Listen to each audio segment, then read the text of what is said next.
Welcome to the Jeffries Real Estate channel.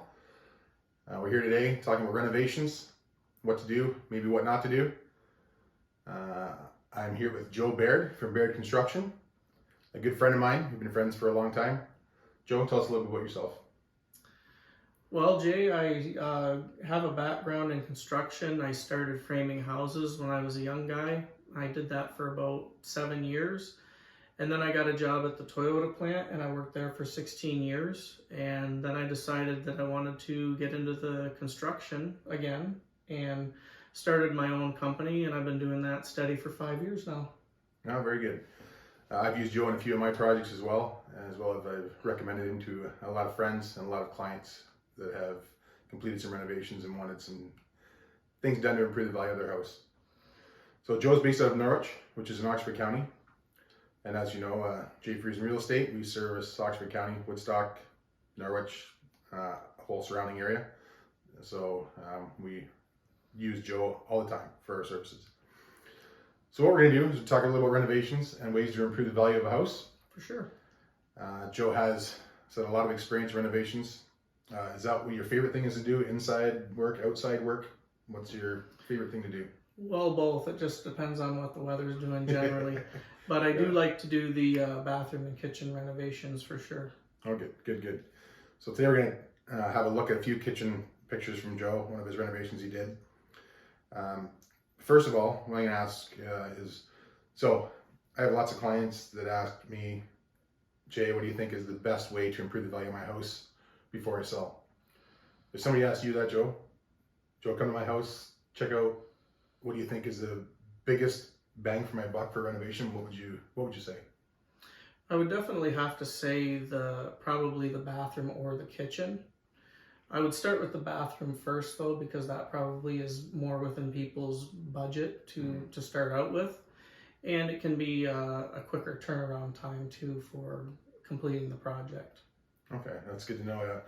Because lots of people think, oh, you must do the kitchen first. And that's what a lot of people think, is because that's where people stay a lot. But I know ensuite bathrooms and other bathrooms, if a buyer comes into a house, that's one thing they like to see done. For If sure. you're not an investor and you want to go into a house that's moving ready, a bathroom is a great thing to have done. So on a basic bathroom reno, say somebody just wants to replace a surround, replace a vanity, replace a toilet, some new flooring, any general costs that you would say? I think it was a rule of thumb for those fixtures. You could probably say about $6,000 to $8,000. That would include obviously the removal of those old items and any drywall repairs, possibly new flooring if that's what the customer wants, and either a vanity with the countertop that comes with it, or possibly a quartz or laminate installation. Okay, that's good. $6,000 to $8,000. It's actually very affordable for most people to do for a renovation before they sell their house. I know obviously it's a little more complex, but what about a kitchen? So if somebody comes in and wants a kitchen. So we'll go through the pictures that we have here, but this kitchen reno here, you're looking at that, what would be a general cost? If you can say, I know nobody's holding you to these quotes because obviously it's 2021, nobody knows what's happening with material costs, all that kind of thing, but a general kitchen reno, like as in the pictures that we'll be showing shortly, what would you say for a cost for that? And a timeline. Well, for this particular one, I would say about $15,000 to $18,000. Now, with this one, the customer was just looking to get some bang for their buck. They wanted to get it done quickly and get it on the market as soon as possible. But they were also looking to save as much money as they could, obviously. We didn't replace the flooring. Mm-hmm. But we did remove all of the old cabinetry, got that out of there. We switched some items around. We moved the stove over. We built a pantry, and obviously we put in new thermofoil cabinetry and new countertops. And that was about a 2-week turnaround time. 2-week turnaround. So yeah. I have a lot of clients that ask me, I would like this house, but if only I could rearrange the kitchen. And I see in these pictures, you've taken the stove from one side of the kitchen to the other. How hard was that? Obviously, you're a general contractor, so you had other people involved. So how difficult was that? And also, how difficult is it to get other people aligned with the project? Well, the tricky thing is if the basement underneath or the area underneath is finished or not, Okay, right? yeah.